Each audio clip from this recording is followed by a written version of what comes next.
Kinsley Moore stared at her reflection in the elevator's polished doors, adjusting one of her golden brown braids while juggling 3 paper bags of groceries.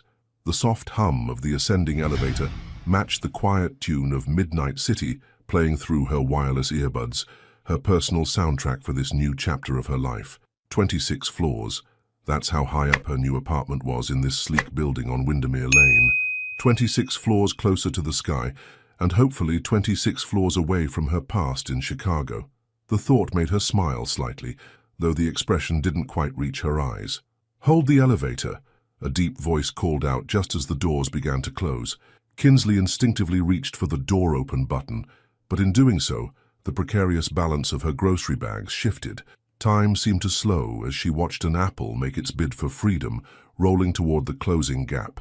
That's when he appeared, tall, blonde, and impossibly quick. In one fluid motion, he caught both the apple and the door, stepping into the elevator with a grace that seemed almost unfair for someone his size. "Perfect catch," Kinsley said, immediately wishing she hadn't spoken. Small talk wasn't her forte, especially not with strangers who looked like they'd stepped out of an Architectural Digest cover. "Pure luck," he replied, a hint of a southern drawl warming his words. "Though I'd say catching this apple was easier than catching all those bags you're trying to juggle. Mind if I help?" Kinsley's first instinct was to decline. She'd spent years perfecting the art of not needing anyone's help. But something in his grey-blue eyes, a genuine kindness without expectation, made her pause. "I'm Ellis Montgomery," he continued, still holding the apple like an offering. 24th floor. Kinsley Moore. 26th. She found herself surrendering 2 of her bags to him, noting how his crisp linen shirt and dark jeans somehow made even grocery carrying look elegant. "Thanks." The elevator ride suddenly felt longer than usual. Kinsley became acutely aware of his presence. The subtle scent of Bleu de Chanel, the way he stood with quiet confidence, the gentle tap of his leather boots against the floor. It was disconcerting how much detail she was absorbing about a complete stranger. "New to the building?" Ellis asked, breaking the silence. "That obvious? Well, I'd remember seeing you around." The words weren't delivered with the usual pick-up line smoothness. Instead, they carried the simple honesty of someone who noticed details for a living. "Plus, you've got that first grocery run in a new place look about you." Kinsley raised an eyebrow. "There's a look for that?" "Oh, definitely. Basics only, nothing too experimental. You're still figuring out which store has the best produce, which checkout line moves fastest." He gestured to her bags with a knowing smile. "No impulse buys yet." She couldn't help but laugh, the sound surprising even herself. "Are you always this observant, or am I just that predictable?" "Architect's habit," Ellis shrugged. "We're trained to notice patterns." The elevator chimed at the 24th floor. Ellis stepped out but turned back before the doors could close. "Welcome to Windermere Lane, Kinsley Moore. If you ever need a guide to the best coffee shops around here, I know a few hidden gems." Before she could formulate a response that wouldn't sound too eager or too dismissive, the doors closed. Kinsley found herself staring at her reflection again, but this time she noticed something different, a slight flush in her cheeks, a brightness in her eyes that hadn't been there before. She shook her head, trying to dispel whatever this feeling was. She hadn't moved to New York for romance or connections. Her life was perfectly fine revolving around her work as a game developer, her comfortable routines, and her carefully maintained independence. The last thing she needed was a charming architect with kind eyes and a southern drawl disrupting her plans. Yet, as she unlocked the door to her new apartment, she couldn't help but notice how empty the space felt. The sleek furniture and modern decor she'd chosen suddenly seemed cold, lacking the warmth of real life. Her laptop sat waiting on the kitchen counter, codes and pixels ready to create perfectly controlled virtual worlds. But for the first time in a long time, Kinsley wondered if maybe, just maybe, there was something to be said for the imperfect, uncontrollable nature of real connections. She placed the apple Ellis had caught on her counter, its red skin gleaming under the apartment's recessed lighting, a small reminder that sometimes the best moments in life were the ones you couldn't program or predict.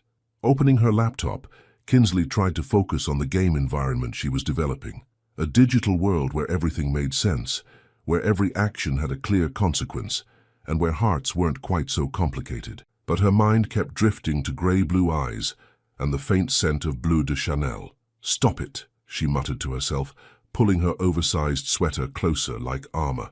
"This isn't Chicago. You're not here for this." But as the sun set over Manhattan, painting her floor-to-ceiling windows in shades of gold and pink, Kinsley couldn't help but wonder what other hidden gems Ellis Montgomery might know about, and why, despite every rational thought in her head, she kind of wanted to find out. She reached for her phone, thumb hovering over the music app. Instead of her usual playlist, she found herself searching for "Take Me Home Country Roads." Just out of curiosity, she told herself, just to understand a little bit more about the kind of person who would catch an apple for a stranger. The gentle strums of John Denver's guitar filled her apartment, and for the first time since moving in, the space felt a little less empty, a little more like it could become home. The morning sun painted long shadows across Kinsley's apartment as she stood before her closet, fingers tracing the soft fabric of her favorite oversized sweater. 1 week had passed since the elevator encounter, and she'd successfully avoided running into Ellis Montgomery again, though successfully felt like the wrong word for something that left her feeling oddly disappointed. Her phone buzzed with a message from her mother back in Chicago. "How's the new place, baby girl? Made any friends yet?" Kinsley smiled, typing back a carefully curated response about work and settling in, deliberately omitting any mention of charming architects or court apples. Her mother would read too much into that, just like she read too much into everything. Besides, there was nothing to tell. One pleasant elevator ride didn't constitute a story. The familiar ping of her laptop interrupted her thoughts, another bug in the game she was developing. With a sigh, she pulled her braids into a loose bun, grabbed her computer, and headed down to the building's coffee shop. Sometimes a change of scenery helped clear her mind, and the coding problem she'd been wrestling with all morning wasn't going to solve itself. The elevator doors opened, and her heart did an unauthorized flip. Ellis stood inside, his tall frame leaning against the back wall, sketching in a leather-bound notebook. He looked up, and a slow smile spread across his face. "Good morning, neighbor," he said, closing his notebook. "Finally decided to venture out?" Kinsley stepped in, trying to maintain her composure. "Some of us have been working all week, not just hanging around in elevators sketching mysterious things." "Touché," he laughed, and the sound seemed to fill the small space. "Though I'll have you know I've been quite productive. These mysterious sketches are for the restoration of the Bradley building downtown." "The old red brick one?" Kinsley found herself asking, surprising herself with her interest. "You know it?" Ellis's eyes lit up. "Most people just walk past without noticing." "I notice buildings," she said, then added with a slight smirk, "I'm trained to create virtual ones in my games. Have to know how the real ones work first." The elevator stopped at the lobby, and Ellis gestured for her to exit first. The scent of coffee from the building's cafe wafted through the air, rich and inviting. "Speaking of coffee," Ellis said, following her lead, "remember those hidden gems I mentioned? The best one happens to be right here." Kinsley hesitated, her laptop heavy in her arms. "I was actually planning to work. Who says you can't work and have the best cappuccino in Manhattan at the same time?" He walked to the counter, greeting the barista by name. "Hey, Miguel, 2 cappuccinos, one with an extra shot for the lady who looks like she's been debugging all morning." Kinsley blinked. "How did you—" "You have that look game developers get when their code isn't cooperating. My sister's one too, out in Seattle. Same expression, different coast." She found herself following him to a quiet corner table, sunlight streaming through the floor-to-ceiling windows. "You seem to know an awful lot about everything." "Not everything," Ellis said, pulling out a chair for her. "Just people, buildings, the way things fit together, or sometimes why they don't." The cappuccinos arrived, and Kinsley had to admit it was possibly the best she'd ever tasted. She opened her laptop, expecting Ellis to leave, but instead he settled into the chair opposite her, pulling out his sketchbook again. "You don't have to stay," she said quickly. "I mean, I'm not going to be very good company. When I'm coding, I kind of zone out." "I know the feeling," he replied, already absorbed in his drawing. "When I'm designing, the whole world disappears. We can disappear together." And somehow, they did. Hours slipped by in comfortable silence, broken only by the soft scratch of Ellis's pencil and the clicking of Kinsley's keyboard. Occasionally their eyes would meet over their respective works, sharing small smiles of understanding. Around noon, Ellis stood up, stretching his tall frame. "Lunch break? There's a great deli around the corner." Kinsley glanced at her screen, surprised to find she'd solved the coding problem that had been haunting her all week. "I should probably get back to work," Ellis finished, his eyes twinkling. "Come on, Kinsley Moore, even the most dedicated developer needs real food sometimes." Something in the way he said her full name made her pause. It wasn't just an invitation to lunch, it was an invitation to step out of her carefully constructed routine, to let someone else in, even if just for an hour. "One condition," she said, closing her laptop. "You have to tell me about that building you're restoring." The walk to the deli was filled with Ellis's passionate description of the Bradley Building's history, his hands moving animatedly as he described the original architectural features he'd discovered beneath years of modern renovations. Kinsley found herself drawn into his enthusiasm, seeing the city through new eyes. "You really love what you do," she observed, as they settled into a corner booth at the deli. "Same as you," he replied, studying her face. "I saw how lost you got in your work this morning. That kind of passion shows through." "It's different with code," Kinsley argued, though she wasn't sure why she was defending herself. "It's logical, predictable. Buildings, people, they're more complicated." "Are they?" Ellis leaned forward slightly. "Or do we just tell ourselves that to avoid taking chances?" The question hung between them, heavy with implication. Kinsley felt her walls start to rise automatically, the way they always did when conversations veered too close to personal territory. "Speaking of chances," she said, deliberately changing the subject, "tell me about your sister, the game developer in Seattle." If Ellis noticed her deflection, he didn't show it. Instead, he launched into stories about his family, painting a picture of a warm, close-knit Southern clan that made something twist in Kinsley's chest. It was so different from her own upbringing.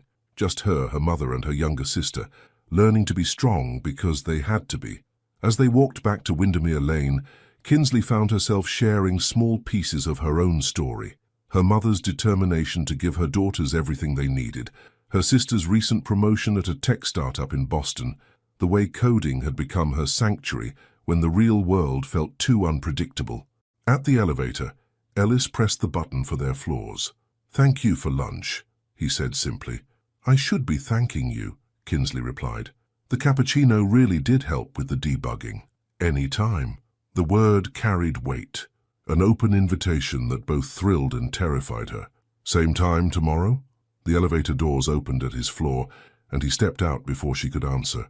But as the doors closed, Kinsley caught his reflection in the polished surface, waiting, watching, hoping. Back in her apartment, she walked to the window, looking out at the city sprawled below.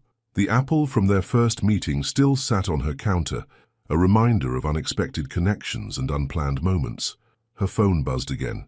Another message from her mother. "You seem different, baby. Happier. Is there something you're not telling me?"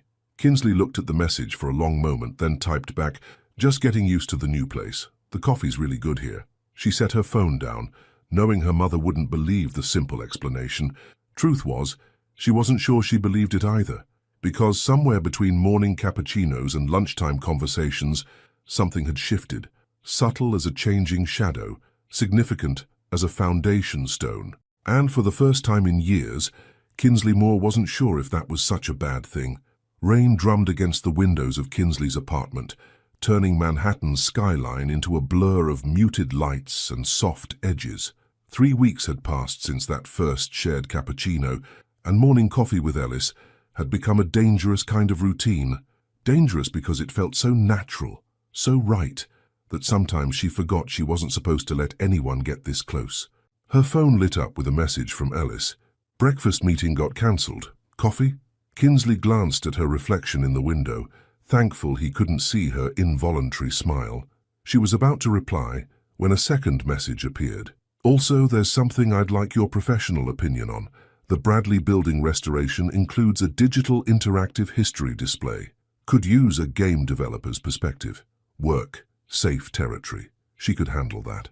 "Give me 15 minutes, she typed back, then spent the next 14 questioning her choice of outfit, settling on a comfortable pair of black jeans, her favorite oversized cream sweater, and ankle boots that somehow made her feel both professional and pretty.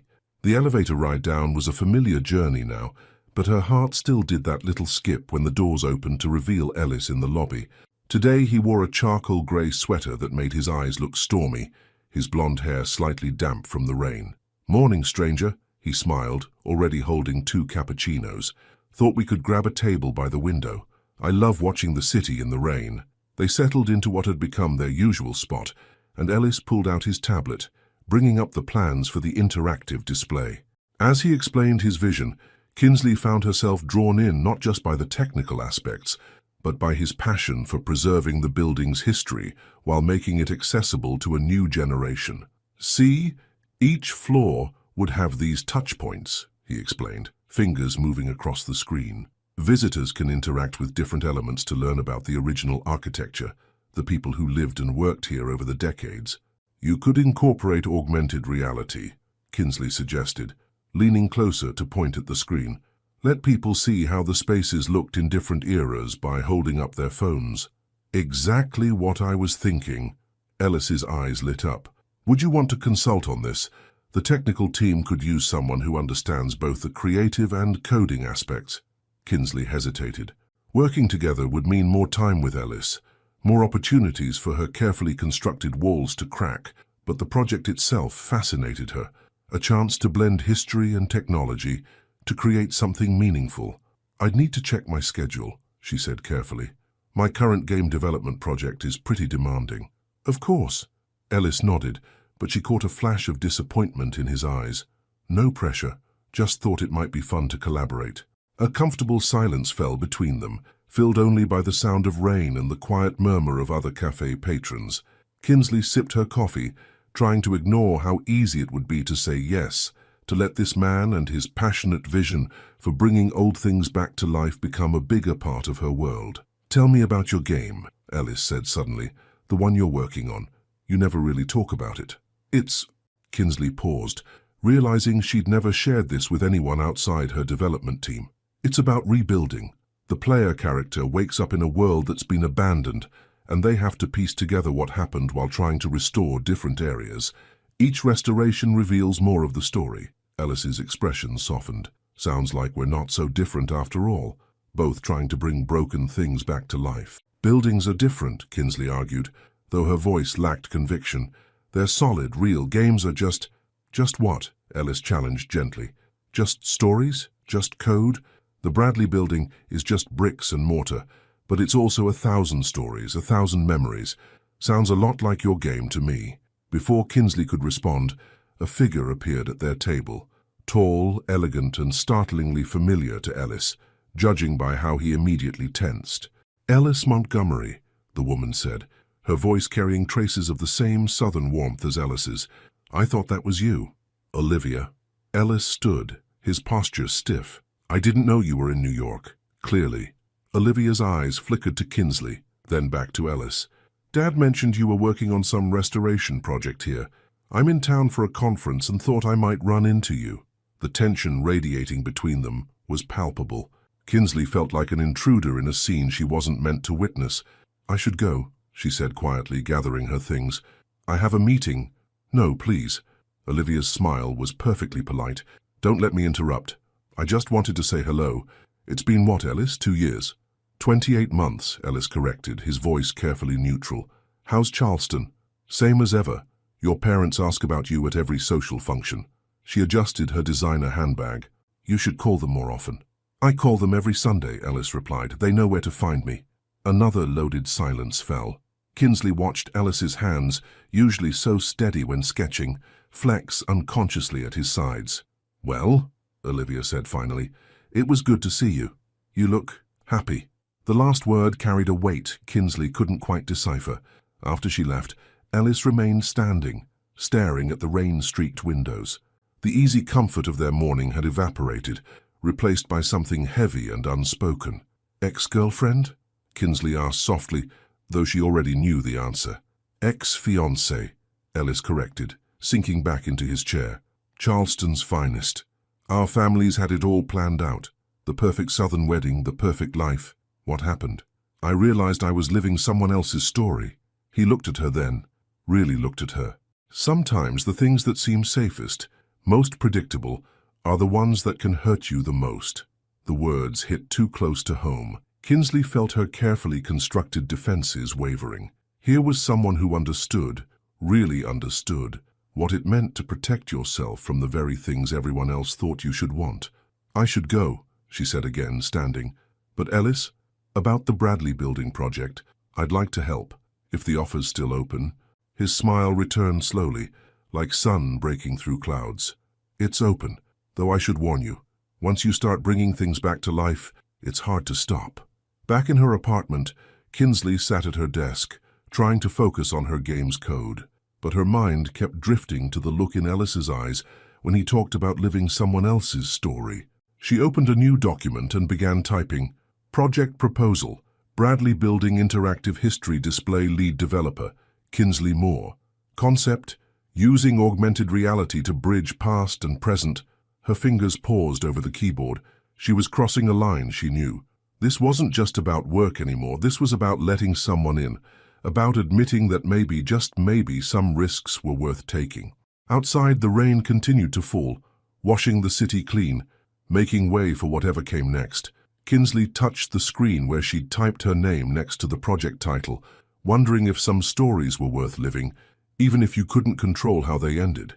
The Bradley building loomed before them, its red brick facade catching the late afternoon sun. Kinsley stood beside Ellis, neck craned back to take in the full height of the structure. After 2 weeks of planning meetings and design discussions, this was her first time seeing the building in person. "Ready for the grand tour?" Ellis asked, producing an old brass key from his pocket. He wore a white construction helmet that should have looked ridiculous with his usual polished appearance, but somehow made him even more appealing. "You know I've been coding this building's virtual twin for days now," Kinsley replied, accepting the spare helmet he offered. "It feels like I already know every corner." "Trust me," Ellis smiled, unlocking the heavy front door. "Some things you have to experience in person to really understand." The entrance hall was a study in controlled chaos. Scaffolding, construction materials, and preservation equipment scattered throughout what must have once been an elegant lobby. Sunlight filtered through tall, dust-covered windows, creating dancing patterns on the marble floor. "Watch your step," Ellis warned, guiding her around a pile of carefully sorted architectural elements. "The floor's original from 1892. We're restoring it piece by piece." Kinsley followed him through the space, listening as he pointed out original features and explained their restoration plans. She'd spent hours studying the building's blueprints for the interactive display, but seeing it in person was different. Every crack in the walls, every worn step, every perfectly preserved detail told a story. "This is where we're planning to install the main interactive kiosk," Ellis said, stopping in a corner of the lobby. "The light's perfect here, and the original tile work will make a beautiful backdrop." Kinsley pulled out her tablet, opening the prototype she'd been developing. "So if we position it here," she held up the screen, using the augmented reality feature to project a ghostly version of her design into the space. Ellis stepped closer, looking over her shoulder at the display. "That's incredible," he murmured, his breath warm against her ear. "It's exactly how I imagined it." Kinsley tried to focus on the technical aspects, resolution, user interface, practical considerations, but she was acutely aware of his presence behind her, of the faint scent of his cologne mixing with the building's aged wooden beams and brick dust. "The best part is up here," Ellis said, leading her toward the grand staircase. "Though we'll have to take the service elevator. The stairs aren't stable yet." The elevator was a tight fit, nothing like the sleek one at Windermere Lane. Kinsley found herself pressed close to Ellis in the small space, their helmets bumping slightly as the ancient mechanism groaned into motion. "Sorry," Ellis chuckled. "Should have warned you about the cozy accommodations." "It's fine," Kinsley managed, though her heart was racing for reasons that had nothing to do with the elevator's questionable reliability. The 5th floor was bathed in golden light from a massive round window at the end of the hall. Ellis led her toward it, his excitement palpable. "This is my favorite spot in the whole building," he said, gesturing to the view. "You can see half of Manhattan from here." Kinsley stepped forward, mesmerized. The city spread out before them, a tapestry of old and new buildings catching the late afternoon light. "It's beautiful. I come up here sometimes just to think," Ellis admitted, leaning against the window frame. "There's something about being surrounded by all this history that puts things in perspective." "What kind of things?" Kinsley asked, before she could stop herself. Ellis was quiet for a moment, his eyes on the horizon. Life choices. Expectations versus reality. The difference between what we think we should want and what actually makes us happy. The words hung in the air between them, heavy with meaning. Kinsley thought about her own carefully constructed life, about the walls she'd built to keep everything predictable and safe. "Ellis," she started, not quite sure what she wanted to say. But before she could continue, her tablet chimed with an incoming video call from her sister. "Sorry," she fumbled with the device. "I should take this. She's in a different time zone." "Of course." Ellis straightened up. "I'll give you some privacy. Meet me back in the lobby when you're done. There's something else I want to show you." Once he was gone, Kinsley answered the call. Her sister's familiar face appeared on screen, bright and animated. "Kins, you will not believe what just happened at work." "Wait, where are you? Are those exposed beams behind you?" "I'm at a job site," Kinsley explained, adjusting her helmet, "consulting on an interactive history display for a building restoration." "A job site?" Her sister's eyebrows rose. "Since when do you leave your computer cave for consulting work? And what's with that smile?" "What smile? I'm not smiling." "Oh, honey, you definitely are. And it's not your 'I just solved a coding problem' smile. This is something else entirely." Kinsley touched her face self-consciously. "It's just an interesting project." Her sister's skepticism was clear even through the video feed. "Does this interesting project happen to involve an interesting person?" "I have to go," Kinsley said quickly. "Meeting to get back to." "We're not done talking about this," her sister called out, just before Kinsley ended the call. Alone in the golden light of the round window, Kinsley took a deep breath. Her sister had always been able to read her too well, even through a screen. The truth was, there was a smile she couldn't quite control, a warmth in her chest that had nothing to do with the afternoon sun. The trip back down to the lobby felt longer without Ellis's presence. When the elevator doors opened, she found him examining some original tile work near the entrance, his brow furrowed in concentration. "Everything okay?" he asked, looking up. "Yes, just my sister checking in." Kinsley adjusted her helmet nervously. "You said there was something else you wanted to show me?" Ellis's face lit up. "Follow me." He led her to what appeared to be an ordinary wall, then pressed a hidden panel. A door swung open, revealing a narrow staircase. "The original service passage," he explained. "We found it behind some modern drywall. Look at this." He shone his flashlight on the wall, illuminating hundreds of signatures and dates, stretching back decades. "Every worker who ever maintained this building left their mark here. It's like a hidden timeline of all the people who kept this place running." Kinsley ran her fingers over the nearest signature, dated 1947. "Are you going to preserve this?" "Better," Ellis smiled. "We're going to add to it. Every person working on the restoration gets to sign their name, adding our own chapter to the building's story." He pulled a marker from his pocket and carefully wrote his name and the date on a clean section of wall. Then he held out the marker to Kinsley. "Your turn." Kinsley stared at the marker. This felt significant somehow. Not just signing a wall, but choosing to become part of something bigger than herself. Choosing to leave a mark that couldn't be deleted or rewritten. "I'm not actually part of the restoration team," she protested weakly. "You're helping bring this building's history back to life," Ellis countered. "That makes you part of its story." Slowly, Kinsley took the marker. Her hand trembled slightly as she wrote her name beneath his, their signatures almost touching on the aged wall. "There," Ellis said softly. "Now you're part of history." Looking at their names together in the beam of the flashlight, Kinsley felt something shift inside her.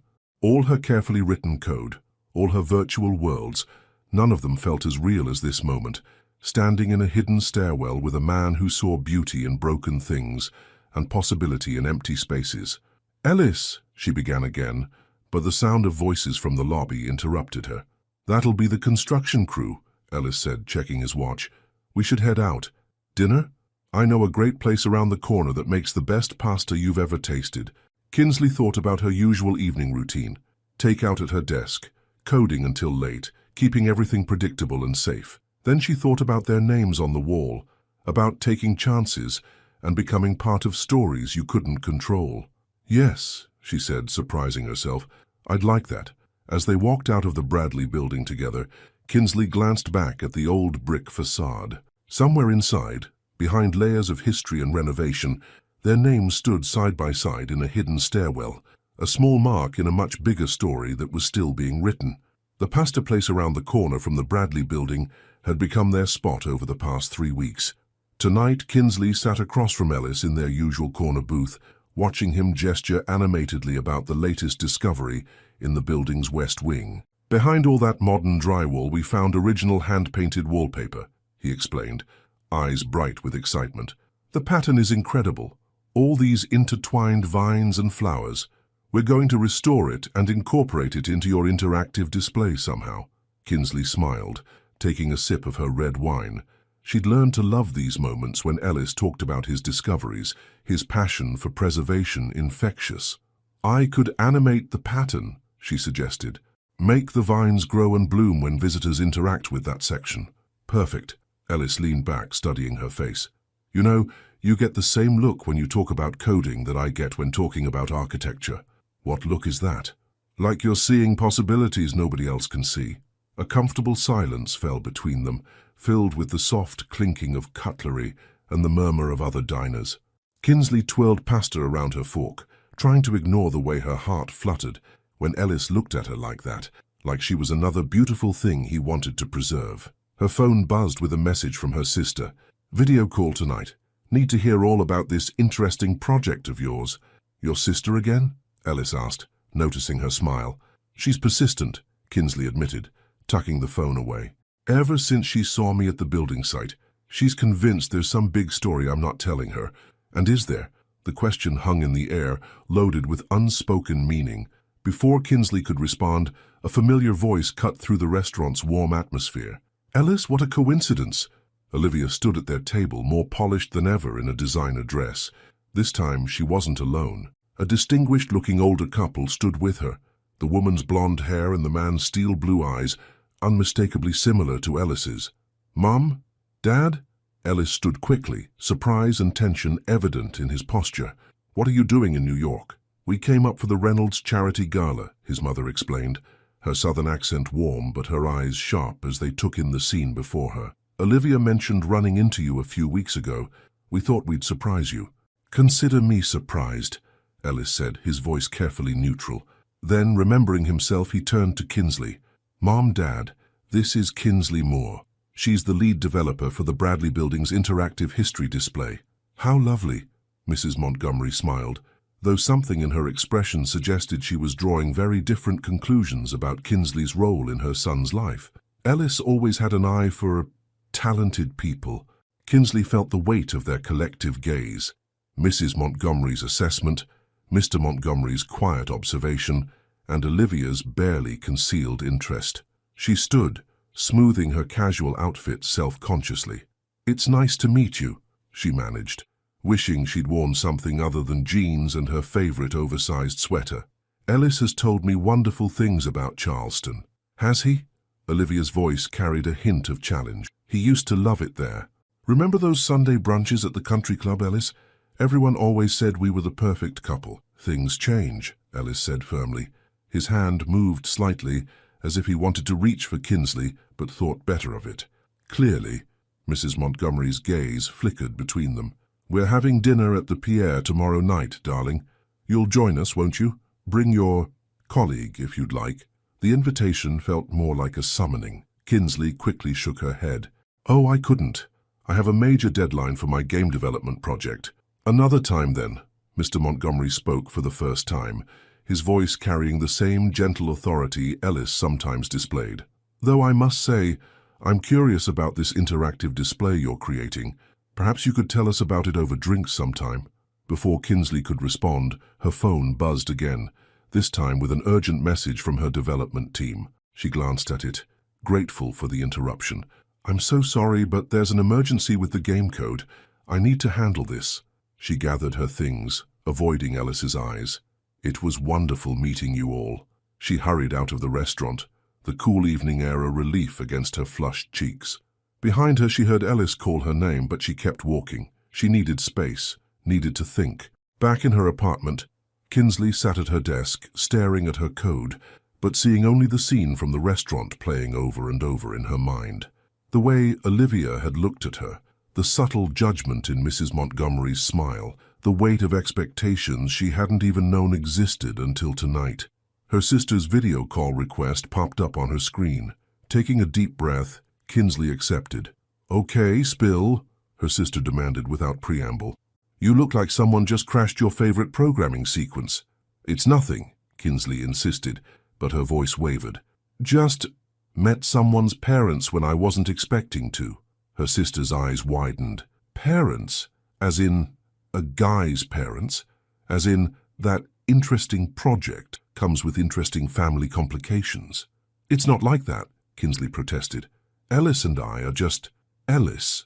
Her sister practically squealed. "Finally, a name. Tell me everything." But before Kinsley could respond, a soft knock at her door made her heart stop. She knew that knock, had heard it every morning when Ellis brought her coffee before their Bradley building meetings. "I have to go," she told her sister quickly. "Don't you dare hang up on—" Kinsley closed the laptop, cutting off her sister's protests. For a long moment, she stood frozen, staring at the door. Another gentle knock. "Kinsley?" Ellis's voice, soft but clear. "I know you're in there. I can see the light under your door." She moved to the door but didn't open it, pressing her palm against the cool surface. "Ellis, I'm sorry about tonight," he said through the door. "I had no idea they were in town. No idea Olivia would be with them." "It's fine," Kinsley replied automatically. "They seem nice." A soft thud suggested Ellis had leaned his forehead against the door. "They're part of a life I left behind. A life of expectations and predetermined paths. That's not who I am anymore. And who are you now? Someone who falls for brilliant game developers, who see the beauty in old buildings and write amazing code and run away from fancy restaurants when things get complicated." Kinsley's breath caught. They'd been dancing around this for weeks, in shared coffees and stolen glances, in comfortable silences and careful distances. "Ellis," she said softly, "I don't know how to do this. I don't know how to be part of someone else's story." "Then let's write our own," he replied. "No expectations, no predetermined paths, just us figuring it out as we go." Kinsley rested her forehead against the door, mirror to where she imagined Ellis was standing. Through the wood, she could faintly smell his cologne, could almost feel the warmth of him on the other side. "I should check on that code emergency," she said finally. "Was there really an emergency?" "No," she admitted. "I just needed to breathe." "Okay." His voice was gentle, understanding. "But Kinsley, tomorrow morning there'll be a cappuccino waiting for you in the lobby. Whether you want to talk or not, whether you're ready or not, some routines are worth keeping."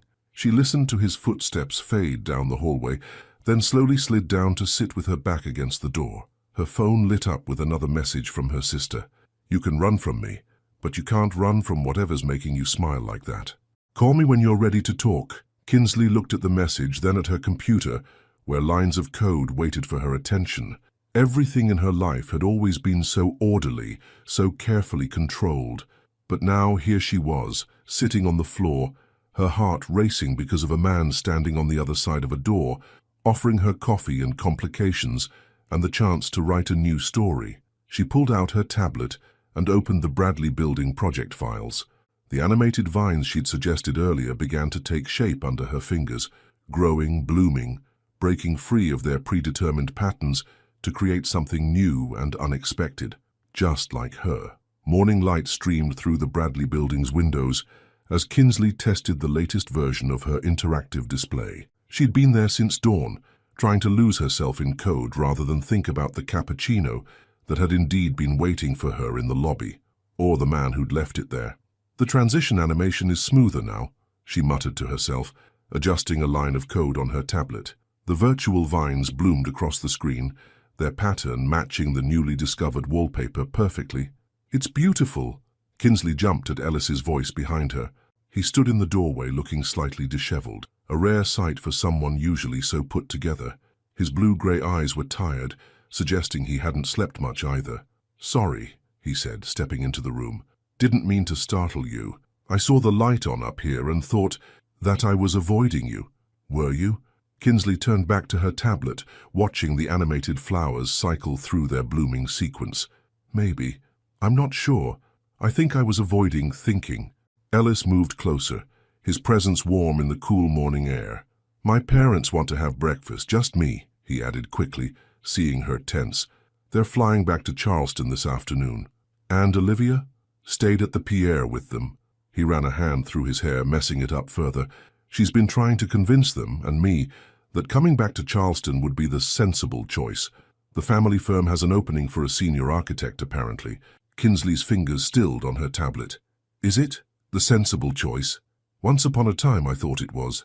Ellis leaned against the wall beside her, their shoulders almost touching. The family firm, the country club membership, the perfect southern wife. It was all mapped out, safe, predictable. Some people would kill for that kind of certainty, Kinsley said softly, thinking of her own carefully controlled life. "Certainty isn't the same as happiness." Ellis turned to face her. "Last night after I left your door, I walked around the city for hours, ended up at Central Park watching the sunrise, and you know what I realized?" "What?" "That I've never felt more certain about anything than I do about the uncertainty of this, whatever this is between us." Kinsley's heart raced. She forced herself to focus on the code, on the familiar safety of algorithms and predictable outcomes. "Ellis, your family wants what they think is best for me, but they don't get to decide that anymore." He gestured to the building around them. "This is what I want. Bringing old things back to life, but making them new. Finding beauty in the unexpected. Working with someone who sees possibilities where others see problems." A message popped up on Kinsley's tablet, her sister asking about video chat plans for the evening. The sight of it reminded her of all the conversations they'd had about their father, about how his absence had shaped their views on depending on others. "I don't know how to do this," she admitted, echoing her words from the night before. "My whole life I've kept things contained, controlled. Even my games. They're about rebuilding, yes, but with clear rules, defined parameters. Like the life my parents had planned for me," Ellis nodded. "But here's the thing about old buildings, Kinsley. Sometimes when you start restoring them, you find something unexpected behind the walls. Something beautiful that changes everything you thought you knew about the space." He reached out slowly, giving her time to pull away, and tucked a stray braid behind her ear. The gesture was so gentle, so careful, that Kinsley felt something in her chest crack open. "Tell me about the wallpaper again," she said suddenly, stepping back. "The pattern you found. I want to make sure I got the animation right." Ellis looked at her for a long moment, then smiled softly, understanding her need to retreat to safer ground. "The vines intersect at perfect golden ratios," he began, moving to point at specific details on her tablet. "But what's fascinating is how the artist broke from the traditional patterns here and here." They spent the next hour discussing the technical details of both the wallpaper and the interactive display. It was easier like this, focusing on work, on the tangible aspects of their collaboration, but Kinsley couldn't ignore how natural it felt to stand beside him, how their ideas flowed together, building on each other's thoughts. "I should go," Ellis said finally, checking his watch. "Can't avoid breakfast with my parents forever." "Ellis," Kinsley called as he reached the door. "What will you tell them?" He turned back, his expression serious. "The truth, that I'm exactly where I need to be, doing exactly what I love with—" He paused, choosing his words carefully, "with people who challenge me to see things differently." After he left, Kinsley sat on the floor of what would soon be the building's welcome center, surrounded by construction materials and the ghost of centuries past. She opened her tablet and pulled up the game she was developing, her story of rebuilding and restoration. Something about the game's rigid structure suddenly felt wrong. She began typing, changing parameters, adding variables that would allow for unexpected discoveries, for paths that couldn't be predicted by the player. Her phone buzzed with a message from her sister. "Got time for that chat now? You look like you need to talk." Kinsley looked around the empty room, at the ancient wallpaper being carefully uncovered by restoration experts, at her tablet where virtual vines now grew in patterns that defied expectations. "Can we talk while I walk?" she texted back. "I need to get coffee. There's this place in my building lobby, the one where that interesting project guy leaves you cappuccinos," her sister replied immediately. "Finally, give me all the details." Kinsley stood, gathering her things. Through the window she could see Ellis walking down the street toward the hotel where his parents waited. His posture was straight, determined, a man who knew his own mind. She thought about the fear that had driven her all these years, fear of dependence, of loss, of letting anyone past her carefully constructed walls. But maybe Ellis was right. Maybe sometimes the most beautiful things were hidden behind old walls, waiting to be discovered by someone brave enough to look. Her phone buzzed again. "You still there, sis? Or are you too busy staring dreamily into space?" "I'm here," Kinsley typed back, "and I think I'm ready to tell you about Ellis." She walked to the door, pausing to look back at the space where their two worlds had collided, architecture and technology, past and future, certainty and possibility. On her tablet, the virtual vines continued their dance, breaking free of their predetermined paths to create something new and unexpected, just like her heart was trying to do. The autumn rain fell steadily outside the Bradley building as Kinsley sat cross-legged on the floor of what would soon be the Welcome Center, surrounded by tablets and testing equipment. The interactive display launch was just 2 weeks away, and she was determined to make everything perfect. "You know, most people don't work on Saturday nights," Ellis's voice echoed through the space as he appeared with 2 cups of coffee from their usual place. "Most people don't have a building-wide interactive historical display launching soon," Kinsley replied, accepting the coffee gratefully. She'd tied her braids back in a messy bun, and her oversized MIT sweatshirt had seen better days. "How's the final testing going?" Ellis settled down beside her, close enough that she could feel his warmth but not quite touching. "Found a bug in the 3rd floor sequence. The virtual wallpaper pattern isn't syncing properly with the architectural overlays." She pulled up the code on her tablet. "See? The timing's off by milliseconds, but it matters." Ellis leaned in, his shoulder brushing hers as he studied the screen. "You'll fix it. You always do." Something in his voice made her look up. Ellis had dark circles under his eyes, and his usually perfect hair was slightly disheveled. He'd been working late too, she knew, dealing with last-minute restoration challenges and, though he hadn't said it directly, increasing pressure from his family. "Have you heard from your parents?" she asked softly. "Every day." He took a long sip of his coffee. "They're still trying to convince me about the Charleston position. Dad even offered to make me partner within a year." Kinsley's heart tightened. "That's quite an opportunity." "It's a cage with a very pretty door." Ellis set his coffee down, turning to face her fully. "They called this morning about something else, actually. The Reynolds, family friends from Charleston, are having their daughter's engagement party here in New York next weekend. They're expecting me to attend." "Oh," Kinsley focused on her tablet, pretending to adjust a line of code. "With Olivia?" "With you." The words hung in the air between them. Kinsley's fingers froze over the screen. "Ellis, I know it's a lot to ask," he said quickly, "and you can absolutely say no. But I'm tired of pretending that what we have is just a professional collaboration. Aren't you?" Before she could respond, her tablet chimed with an incoming video call from her mother. Kinsley stared at the screen, her heart racing. "I should take this," she said, standing abruptly. "Mom's probably worried I haven't called in a while." Ellis rose too, his expression a mixture of understanding and frustration. "Kinsley, we can't keep avoiding this conversation forever." "I'm not avoiding anything," she insisted, even as she backed toward the door. "I just need to focus on the launch right now. Everything needs to be perfect." "Life isn't code," Ellis called after her. "You can't debug feelings or program the perfect outcome." Kinsley hurried down the stairs, her mother's call going to voicemail. Outside, the rain had intensified, but she barely noticed as she walked quickly down the street. Her mind was a whirl of competing thoughts. Ellis's invitation, the project launch, the way her carefully ordered world seemed to be spinning out of control.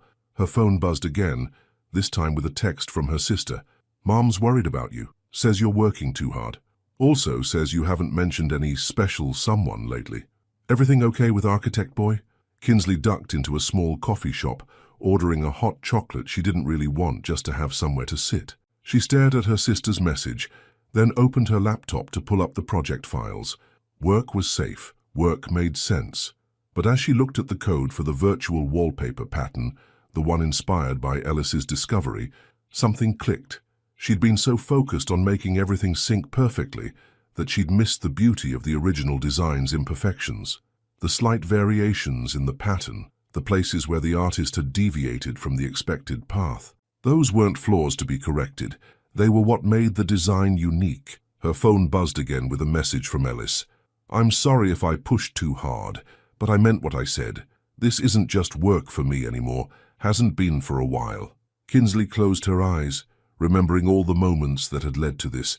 Morning coffees, shared discoveries, comfortable silences, and conversations that went deeper than either of them had planned. She thought about her game, about its theme of rebuilding and restoration, and how she'd recently changed it to allow for unexpected discoveries. Opening her laptop again, she began to type, but not code this time. "Dear Mom, I'm sorry I haven't called.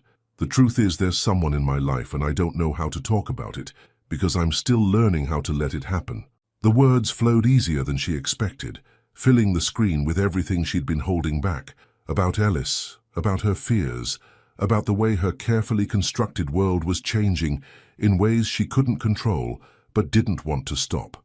"Send," she whispered, clicking the button before she could change her mind.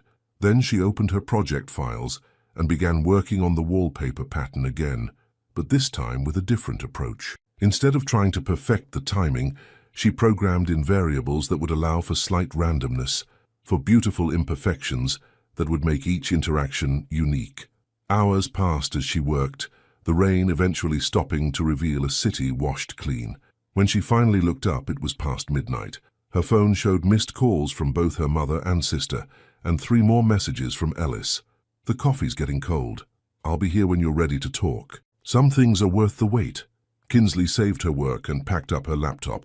Outside, the streets glistened under the streetlights, and the air smelled of rain and possibility. She pulled out her phone and typed a message to Ellis. "The engagement party, what should I wear?" His response came almost immediately.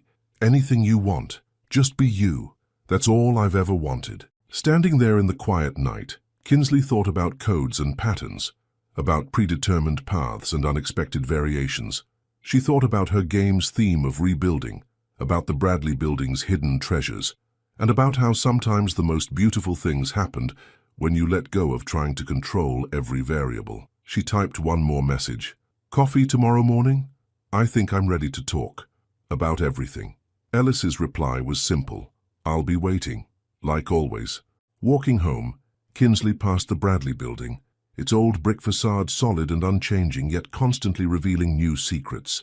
Like her heart, she realized, structured and strong, but with hidden spaces waiting to be discovered by someone patient enough to look past the walls. Her phone buzzed with a final message from her sister. "Mom just forwarded me your email. About time, sis." About time. For once, Kinsley didn't try to argue or explain. Sometimes the perfect code wasn't about control. It was about creating space for something new to grow. The Reynolds engagement party transformed the Pierre's ballroom into a scene from old New York elegance. Crystal chandeliers cast warm light over cream-colored roses and champagne towers, while Manhattan's elite moved through the space in designer evening wear and practiced smiles. Kinsley stood before the entrance, smoothing down her midnight blue dress, a last-minute purchase that her sister had helped choose over video chat. Her braids were elegantly styled, with small golden threads woven through them that caught the light when she moved. "You look beautiful," Ellis's voice came from behind her. She turned to find him in a perfectly tailored black suit, his blonde hair neatly styled, looking every bit the Southern aristocrat his parents wanted him to be. But his eyes, warm and sincere, were purely Ellis. "You clean up pretty well yourself," she managed, trying to calm her racing heart. "Ready?" He offered his arm, and after a moment's hesitation, she took it. The ballroom was already crowded when they entered. Kinsley felt the weight of curious glances, heard the subtle whispers that followed them.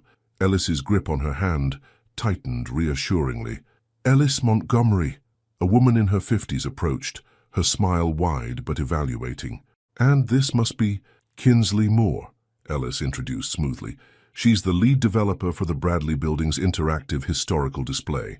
"How innovative," the woman replied, her tone suggesting she wasn't quite sure that was a good thing. "Ellis, dear, your mother mentioned you might be considering a return to Charleston." Before Ellis could respond, Olivia appeared at the woman's side, stunning in a red dress that seemed designed to draw attention. "The firm would be lucky to have him back," she said, her eyes fixed on Ellis. "Some things are meant to be, aren't they?" Kinsley felt Ellis tense beside her. "Actually," he began, but was interrupted by the arrival of his parents. "Son," Mr. Montgomery's voice carried that gentle authority Kinsley remembered. "Could we have a word? In private?" Ellis looked at Kinsley, clearly torn. She squeezed his hand and let go. "It's fine. I'll get some champagne." As Ellis followed his parents to a quiet corner, Olivia stepped closer to Kinsley. "You know this isn't your world, don't you?" "I wasn't aware architecture and technology existed in separate worlds," Kinsley replied evenly. "Don't be naive." Olivia's voice was soft but sharp. Ellis was raised for certain expectations. The family firm, social obligations, maintaining connections that go back generations. Can you really see yourself fitting into all that? Kinsley watched Ellis with his parents, noting how his posture had shifted back to that careful rigidity she'd first observed weeks ago. "Ellis is capable of making his own choices." "Is he?" Olivia smiled. "Did he tell you about the partner offer? About the house his parents are holding for him in Charleston? The life he was meant for?" Before Kinsley could respond, her phone buzzed, an alert from her project monitoring system. Something was wrong with the Bradley Building's display installation. Error. Critical system failure detected. Pattern recognition matrices destabilizing. Her hands trembled as she pulled up the diagnostic report. The very feature she'd been working on, the one allowing for beautiful imperfections in the wallpaper pattern, had caused a cascade failure in the main system. "Excuse me," she muttered, already moving toward the exit. She needed her laptop, needed to fix this before it corrupted the entire installation. "Running away already?" Olivia called after her. "I suppose that's easier than facing reality."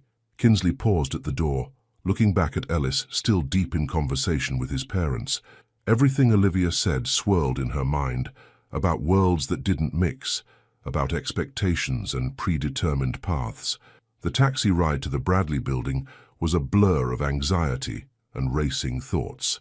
Inside, the emergency lights cast eerie shadows as she made her way to the welcome center. Her laptop came to life, revealing the extent of the system's instability. "No, no, no," she whispered, fingers flying over the keyboard. The variables she'd added to allow for randomness in the pattern had interacted unexpectedly with the building's historical overlay system. Everything was falling apart because she'd tried to force flexibility into a structure that wasn't designed for it. "Kinsley?" She looked up to find Ellis in the doorway, slightly out of breath as if he'd run all the way from the pier. "You shouldn't be here," she said, turning back to her laptop. "Your parents can wait." He moved closer, peering at her screen. "What happened?" "I messed up." Her voice cracked.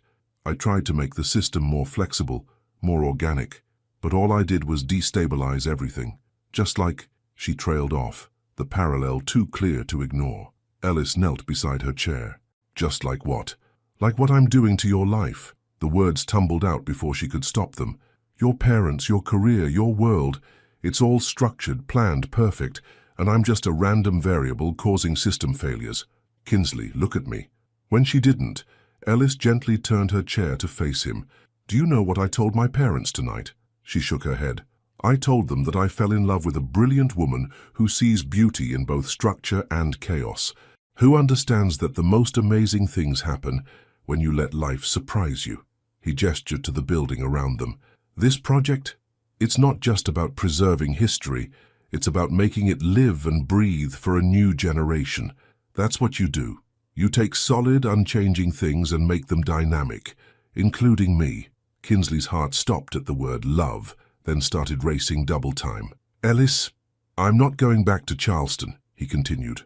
"I'm staying here building my own firm, restoring buildings my way.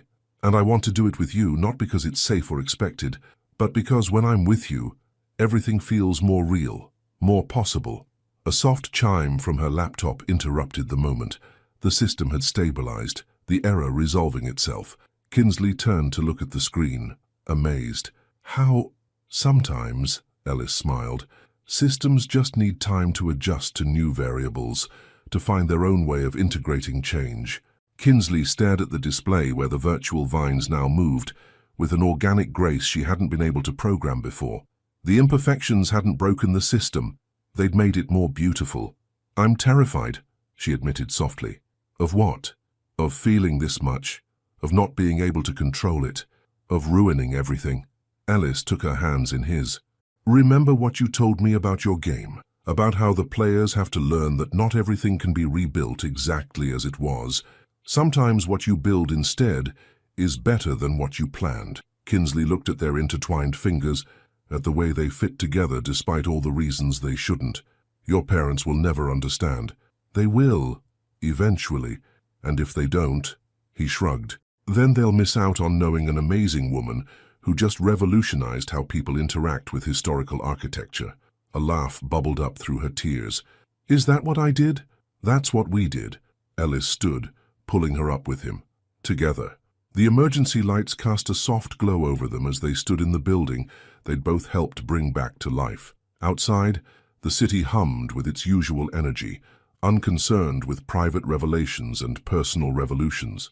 So, Ellis said softly, what now? Kinsley looked at her laptop where the system continued to run smoothly, at the walls where real and virtual vines intertwined, at the man who had somehow slipped past all her carefully coded defenses. Now, she whispered, we write our own code. Dawn broke over Manhattan as Kinsley sat in her apartment, surrounded by empty coffee cups and lines of code. The Bradley Building's official opening was tomorrow, and despite the system's miraculous recovery 3 nights ago, she was still triple-checking every variable. Her phone buzzed with a message from her mother. Baby girl, your sister told me about the big opening tomorrow. I've booked a flight. Some things need to be seen in person. Before Kinsley could process this unexpected development, another message appeared, this one from Ellis. Breakfast? I have something to show you. She glanced at her reflection in the window. She'd been coding all night, her braids messy and her MIT sweatshirt wrinkled. But Ellis had seen her in worse states over the past months. Give me 20 minutes, she texted back. The lobby was quiet when she stepped out of the elevator, but instead of their usual coffee spot, Ellis waited by the front door holding a paper bag and 2 travel cups. Field trip, he explained, looking unfairly handsome in a casual grey sweater and dark jeans. Trust me? The question carried more weight than its simple words suggested. Kinsley took the coffee he offered. Lead the way. They walked through the awakening city, the morning air crisp with autumn's promise. Ellis led them to the Bradley Building, using his key to let them in through a side entrance she'd never noticed before. Ellis, what are we doing here? The cleaning crew will be arriving soon to prepare for tomorrow's opening. We have time. He took her hand, leading her up a narrow staircase she didn't recognize. I found something yesterday during the final inspection, something that made me think of you. They emerged onto the roof, and Kinsley gasped. The entire city spread out before them, painted in shades of gold and pink by the rising sun. Ellis had set up a small table and 2 chairs, overlooking the best view. How did you? Being the architect has its perks, he smiled, setting out breakfast, fresh croissants and fruit. I've been coming up here to think lately, about the building, about us, about everything that's changed since you walked into that elevator with an armful of groceries. Kinsley sat, wrapping her hands around her coffee cup. My mom's coming tomorrow, for the opening. I know. At her surprised look, he added, I may have helped your sister convince her, just like she helped convince my parents to give the opening a chance. Ellis, let me finish, he said softly, because there's something else I need to show you. He pulled out his tablet, opening a set of architectural plans she'd never seen before. Remember when I said I was starting my own firm? This is the first project I want to bid on. The old library on West 83rd. They want to modernize it while preserving its historical character. Kinsley studied the plans, noting the careful blend of traditional architecture and modern elements. It's beautiful, but why are you showing me this now? Because I want you to be part of it. Ellis set the tablet down, reaching for her hands across the table. Not just as a consultant, as a partner. I want to create a firm that bridges past and present, combining historical restoration with cutting-edge interactive technology. No one else is doing anything like it. Kinsley's heart raced. You're asking me to start a business with you. I'm asking you to build something with me in every way. He squeezed her hands.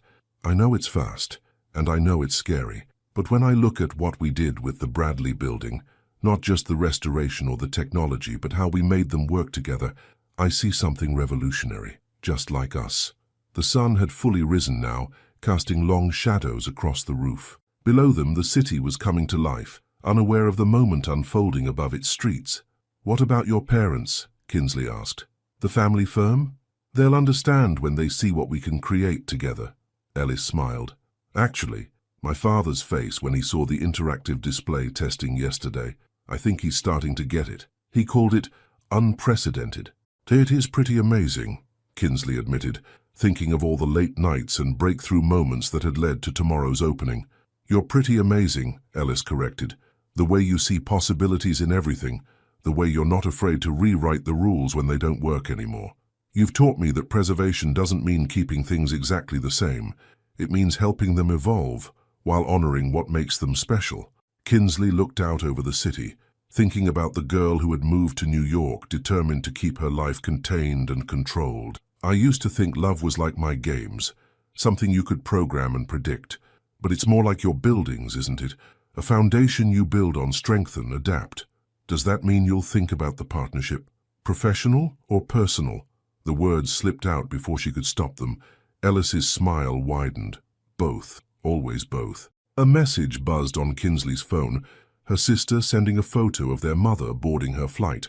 Another notification showed an email from the project team confirming final checks for tomorrow's opening. You know, Kinsley said slowly, the interactive display has this feature we never announced. On the top floor, there's a hidden pattern in the virtual wallpaper. It only appears when two people stand in exactly the right spot together. Really? Ellis raised an eyebrow. And what does this pattern show? Come to the opening tomorrow and find out. She squeezed his hands. Bring your parents. Bring everyone. I'm done being afraid of what people might think. Kinsley Moore, was that a yes to the partnership? She stood, pulling him up with her. That was a yes to everything. The firm, the future, the uncertainty, all of it. Because you're right. What we create together is revolutionary. Ellis pulled her close, one hand cupping her face. Can I kiss you now? Because I've been wanting to since that first day in the elevator, and Kinsley cut him off by rising on her tiptoes and pressing her lips to his. The kiss was soft, sweet, and certain, like coming home to a place you'd never been before. When they finally parted, the sun was high in the sky and both their phones were buzzing with messages about tomorrow's preparations. But for a moment longer, they stayed on that rooftop, holding each other as the city moved below them. We should get back, Kinsley said eventually. I need to do one final system check. Always the perfectionist, Ellis teased, but his eyes were soft with understanding. Not anymore. She smiled, touching his face. Now I'm just someone who knows that the best things in life don't follow a perfect pattern. They gathered their breakfast things, stealing one more kiss before heading back downstairs. Through the windows, Kinsley caught glimpses of the crews arriving to prepare for tomorrow's opening. Everything was about to change. Her career, her life, her heart. And for the first time in her life, she couldn't wait to see what unplanned, imperfect, beautiful things would happen next. The Bradley building glowed in the early evening light, its restored facade a testament to both preservation and progress. Inside, the Welcome Center hummed with activity as New York's architectural community, tech industry leaders, and society figures gathered for the grand opening. Kinsley stood in a quiet corner, watching the interactive displays come to life around excited visitors. She'd chosen a flowing emerald dress for the occasion, her braids elegantly arranged with golden threads that matched the building's restored fixtures. Her mother and sister stood nearby, both beaming with pride. "Baby girl," her mother whispered, squeezing her hand. "I had no idea this was what you were building up here. It's magnificent." "Thanks, Mom." Kinsley squeezed back, remembering all the late-night calls she'd avoided, all the times she'd kept her growing feelings locked away. "I'm sorry I didn't tell you more about everything." "You're telling us now," her sister winked. "Though I think the way Ellis looks at you tells us plenty." Across the room, Ellis was showing his parents the intricate details of the restoration. He looked perfectly at home in his tailored suit, but Kinsley could see touches of the real Ellis. The way he gestured enthusiastically while explaining the historical features, the genuine passion in his voice carrying across the space. Mr. Montgomery was nodding thoughtfully, studying the seamless blend of historical architecture and modern technology. Even Mrs. Montgomery seemed impressed, though she kept glancing between Ellis and Kinsley with an expression that mixed resignation with growing understanding. "Miss Moore, A voice interrupted her observations. The Times reporter would like a few words about the interactive system's development. Kinsley straightened her shoulders, remembering Alice's words from that morning. Today we show them what happens when you let history breathe. The interview flowed naturally as she explained the technology, but it was the personal touches that seemed to captivate the reporter. The story of discovering the hidden wallpaper pattern, the decision to let the system evolve organically, the way the building had become a bridge between past and future. And working with Mr. Montgomery? The reporter asked, glancing at Alice across the room. It's unusual to see such close collaboration between architectural restoration and interactive technology. Sometimes the most innovative solutions come from unexpected combinations, Kinsley replied, feeling Alice's approach before she saw him. We're actually expanding on that concept, Alice added smoothly, joining them. Our new firm will specialize in bringing historical spaces into the digital age while preserving their original character. The reporter's eyebrows rose. Your firm? Together? Montgomery and Moore Restoration and Innovation, Ellis confirmed, his hand finding Kinsley's. We signed the lease on our office space next week. After the reporter left, Ellis turned to Kinsley with a mischievous smile. Ready to show them the hidden feature? Kinsley glanced at the old clock on the wall. Almost time. Gather everyone on the top floor. I'll be right there. She watched as Ellis began directing guests toward the elevators, then slipped away to the control room. Her fingers flew over the keyboard, initiating the sequence she'd programmed in secret over the past week. When she reached the top floor, the space was filled with expectant faces. Her mother and sister stood with Ellis's parents, all previous social barriers forgotten in their shared curiosity. Even Olivia was there, standing near the back with an unreadable expression. Ladies and gentlemen, Ellis called out, his voice carrying the same warmth that had first caught Kinsley's attention all those months ago. You've seen how we've brought the Bradley Building's history to life through restoration and technology. But there's one more surprise, a feature that captures the true spirit of this project. He held out his hand to Kinsley, who stepped forward to join him in the center of the room. Alice and I discovered something during this restoration, she addressed the crowd. Sometimes the most beautiful patterns emerge when you let go of trying to control everything. On cue, the room's lights dimmed slightly. The interactive displays that lined the walls began to pulse with a soft golden light, the virtual vines shifting and growing in new patterns. As Ellis and Kinsley stood together in the center, the separate patterns suddenly converged, forming an intricate dance of light and shadow that transformed the entire space. Gasps filled the room as the building seemed to come alive around them.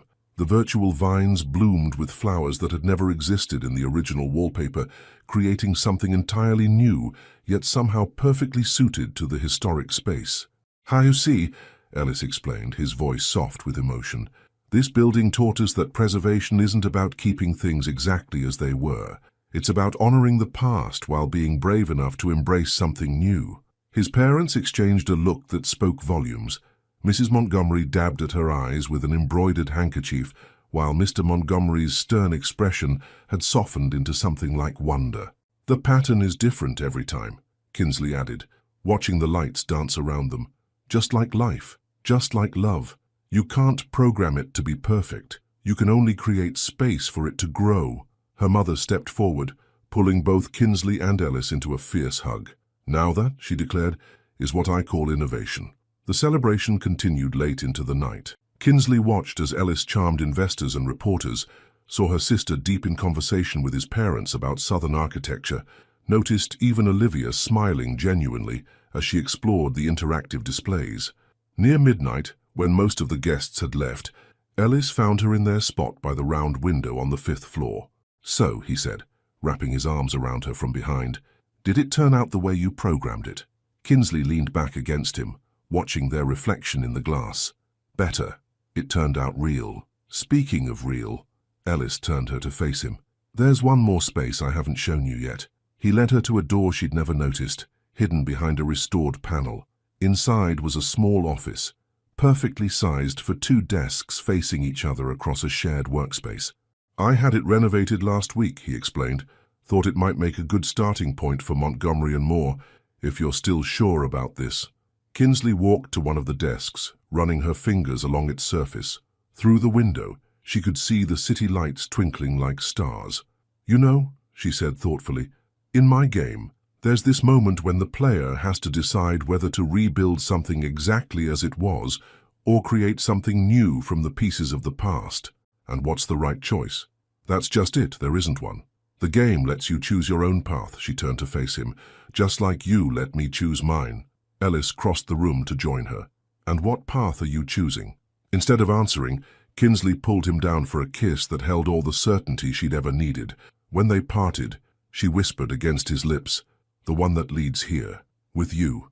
Outside their office, the Bradley Building's lights continued their gentle dance, old and new moving in perfect harmony. Somewhere below, their families were probably still exploring, building bridges between Charleston and Chicago, between tradition and innovation. But in that moment, Kinsley and Ellis stayed wrapped in each other's arms, watching the city spread out before them, a maze of possibilities waiting to be discovered, just like the hidden patterns in their hearts that had finally found their perfect match. "Take me home?" Kinsley asked softly. Ellis smiled, understanding all the layers in that simple request. "We are home." And they were. In this building they'd brought back to life, in the firm they would build together, in the love that had grown from unexpected meetings and unplanned moments. They had created something that wasn't in any blueprint or code, something that couldn't be predicted or controlled. They had created their own pattern, their own story, their own perfectly imperfect way of belonging to each other and to the city that had brought them together. And it was more beautiful than anything they could have planned. The end 6 months later. Spring sunlight streamed through the windows of Montgomery and Moore's new office in the Bradley Building, catching the golden threads in Kinsley's braids as she put the finishing touches on their latest project proposal. The space had evolved since their opening night, now filled with a comfortable mix of Ellis's architectural drawings and her tech equipment. "Coffee delivery," Ellis announced, entering with their usual morning cappuccinos. He paused to kiss her temple before setting her cup down. "Ready for the West 83rd Library presentation? Just finished the virtual walkthrough demo." Kinsley pulled up the display, showing how visitors would be able to see the library through different historical periods. "Your mother called, by the way. She wants to know if we're still coming to Charleston next month for the Historical Society's Technology Symposium." Ellis smiled, remembering how his mother had gone from skeptical to their biggest champion after the Bradley Building's success had made headlines in architectural magazines. "Did you tell her we're bringing your mom and sister too?" "Mm-hmm. She's already planning the menu for the family dinner she wants to host." Kinsley stood, stretching after hours of coding. She wore one of Ellis's sweaters over her jeans, a habit she'd picked up during late work nights that he found endlessly endearing. "Speaking of family," Ellis said casually, "I was thinking about that empty space on the 4th floor. The one with the bay windows overlooking the park. It would make a perfect nursery." Kinsley's hands stilled on her keyboard. "A nursery? For the daycare center I'm proposing we add to the building," Ellis clarified, though his eyes held a promise of future conversations. "For employees with children, part of making historical spaces work for modern families." Kinsley relaxed, then smiled slowly. "We could add interactive learning displays, educational games built into the restoration. See? We're still finding new ways to blend past and future." Ellis pulled her close, breathing in the familiar scent of her perfume mixed with coffee and possibility, just like us. Through their office window, they could see the spot where they'd first met in the elevator, a chance encounter that had changed everything. Now their names were linked not just on the hidden wall of the service stairwell, but on project proposals and magazine articles, on innovation awards and building permits. "I love you," Kinsley said simply, because she could now, because the words had become as natural as breathing. Ellis's response was to pull up the music app on his phone. The soft strains of Midnight City filled their office, mixing with Take Me Home Country Roads in a playlist they'd created together, a perfect blend of their separate lives, becoming something new. Outside their window, New York continued its endless dance of preservation and progress, of old stories and new beginnings.